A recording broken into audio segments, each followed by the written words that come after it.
Politikus Gerindra Fadly Zon menyebut tindakan pemerintah Singapura mendeportasi Ustadz Abdul Somad atau UAS adalah penghinaan. Jadi saya katakan ini adalah bagian dari sebuah fenomena yang menurut saya ada fobia terhadap Islam, Islamofobia gitu ya. Pendakwah asing pernah dilarang masuk ke Singapura. Ada pendakwah beragama Islam, ada beragama lain. Pemerintah Singapura sudah menolak banyak orang masuk Singapura karena berbagai alasan. Dan itu negara mereka, ya terserah mereka lah. Nggak boleh begini. Suruh Singapura minta maaf tadi. Bagi kita sebenarnya ini tidak perlu dibahas terlalu panjang lah. Kita sebenarnya malu dengan Singapura yang sebenarnya yurisdiksinya dia punya hak kok untuk menolak siapapun yang masuk. Pasti ini politik. Jadi dan saya tetap berpendapat ya ini bagian dari kriminalisasi karena ditarget. Nggak ada kriminalisasi ulama. Karena hukum itu yang dilihat bukan sosoknya, tetapi perilakunya. Kalau mau menegakkan hukum silakan, itu kan harus dibuktikan. Jangan-jangan itu juga rekaan, kan bisa saja. Kalau perilakunya salah, maka harus ada proses hukum. Sosoknya bisa siapa? Ya bisa Habib, bisa Kiai, bisa pejabat. Jadi saya katakan ini adalah bagian dari sebuah fenomena yang menurut saya ada fobia terhadap Islam, Islamofobia gitu ya. Islamofobia ini kan tidak bisa diterapkan kepada Singapura, presidennya aja muslimah kok. Presiden Singapura itu orang Islam dan di Singapura sendiri banyak sekali masyarakat beragama Islam. 4 tahun, 5 tahun belakangan ini aja tiba-tiba menyeruak Islamofobia, melakukan diskriminasi, melakukan pernyataan kebencian, nggak boleh. Bagaimana seorang seperti Fadly Zon dan Fahri Hamzah yang lulusan perguruan tinggi negeri terkenal bisa-bisanya gagal paham mengambil kesimpulan seperti itu. Kalau sudah melihat latar belakangnya Fahri Hamzah, pasti pahamlah. Dia sekarang lagi kampanye partai barunya, Gelora. Dan sasaran marketnya adalah kelompok 212 yang sudah pergi dari Gerindra karena sakit hatinya. Pertanyaan seriusnya, sejauh mana Presiden perhatian urusan ini? Jogjanya Presiden panggil Dubes Singapura. Kenapa kau perlakukan rakyatku begini? Ini wibawa, bos. Ikhtiar dari Presiden ada nggak untuk urusan? Apa cuek aja dia? Akan hancur Indonesia ini kalau dipimpin oleh Jokowi gitu ya. Paling gampang untuk menuding siapa di balik ini semua adalah salahkan Jokowi, maka selesai semua masalah. Presiden dari tadi sore langsung berkomunikasi, Ibu Menlu juga berkomunikasi, bahkan kemudian kami laporkan kepada Presiden dan juga kepada Ibu Menlu bahwa langkah yang sudah kami lakukan sejak pagi hari dan Presiden mendukung. Yang menjadikan berita itu besar adalah gorengan-gorengan karbitan dari beberapa politisi yang pengen cari panggung, cari nama dari sebuah kasus yang mengatasnamakan agama. Saya ada kesan sekarang ini, pemerintah terkesan Islamofobia di dalam berbagai kebijakan. Menurutnya, UAS merupakan ulama dan intelektual terhormat di Indonesia. Ia menyebut tindakan Singapura yang tidak memberikan kejelasan terkait alasan deportasi tersebut sebagai tindakan yang tidak pantas. Lebih jauh, ia meminta Duta Besar Republik Indonesia di Singapura memberikan penjelasan dan ikut bertanggung jawab mengatasi kasus tersebut. Itu sebenarnya semacam Islamofobia dia, sehingga muncullah sekarang ini trauma kepada kata-kata kafir, ya. Padahal itu semua adalah terminologi dalam agama. Sorry. Ini bukan karena nilai-nilai agama. Ini bukan Islamofobia. Jelas nilai-nilai agama itu. Jangan nyamain Ustadz Abdul Somad itu sama dengan Islam. Semangat dari PBB aja menyimpang daripada sikap PBB. Ini termasuk dari sikap PBB.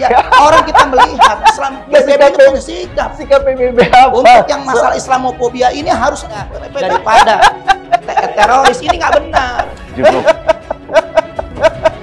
Itulah kenapa saya lebih suka pakai istilah kadrun atau kadal gurun kepada mereka. Karena saya sendiri beragama Islam, nggak mau disamakan dengan mereka. Mereka itu selain bodoh juga cengeng. Kalau berkelompok, koarnya itu paling besar. Pas dijewer dikit, langsung teriak, Islamfobia!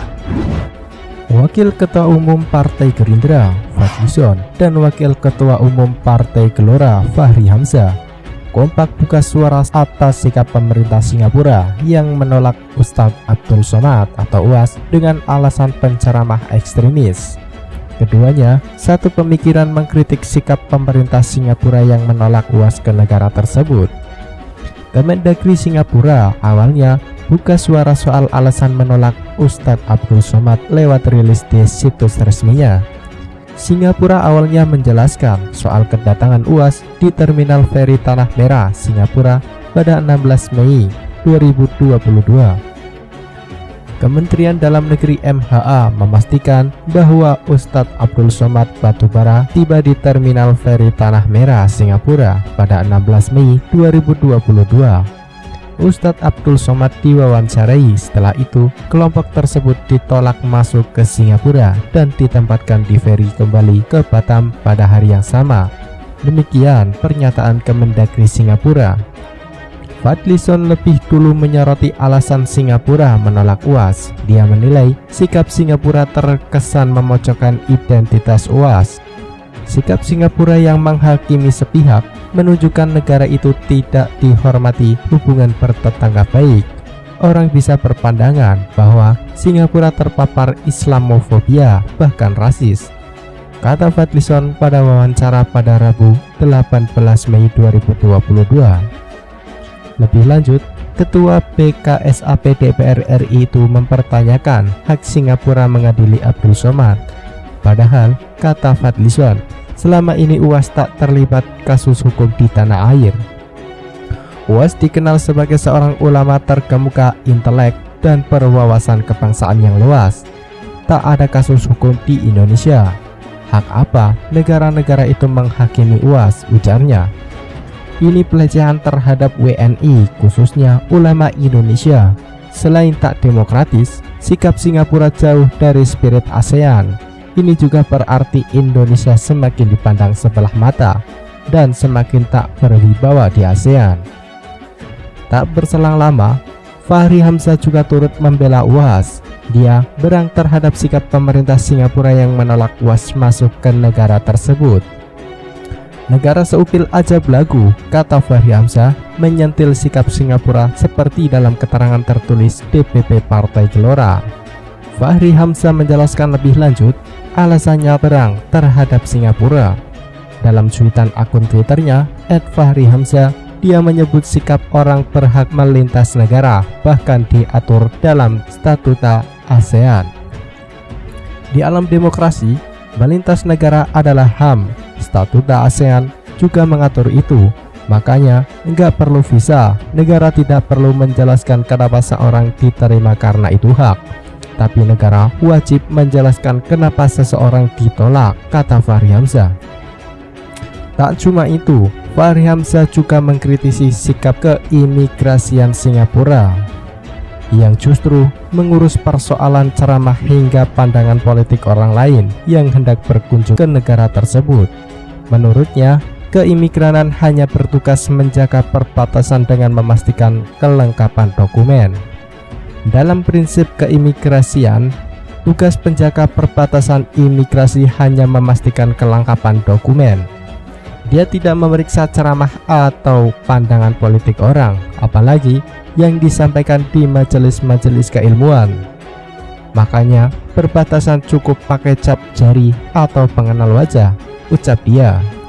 Dalam prinsip keimigrasian modern, pelayanan imigrasi sejatinya mempermudah silaturahim antar sesama manusia yang berada di satu negara dengan yang berada di negara lainnya. Negara tidak perlu memiliki kecemasan berlebihan sebab pada dasarnya people-to-people contact tidak bisa dihindari, imbuhnya. Lebih lanjut, dia juga menyorot sikap Singapura yang terkesan Islamofobia. Dia menyinggung UAS datang ke Singapura dengan tujuan wisata, bahkan ada bayi di bawah usia 1 tahun. Menolak perjalanan pribadi seseorang biksu Myanmar atau pendeta Singapura atau Ustadz Indonesia bukanlah sebuah tindakan keimigrasian yang beradab. Apalagi jika perjalanan itu murni perjalanan wisata dengan perempuan dan anak bayi di bawah 1 tahun ini melanggar nilai-nilai dari ASEAN, tuturnya. Tapi, kalau sudah melihat latar belakangnya Fahri Hamzah, pasti pahamlah. Dia sekarang lagi kampanye partai barunya, Gelora. Dan sasaran marketnya adalah kelompok 212 yang sudah pergi dari Gerindra karena sakit hatinya.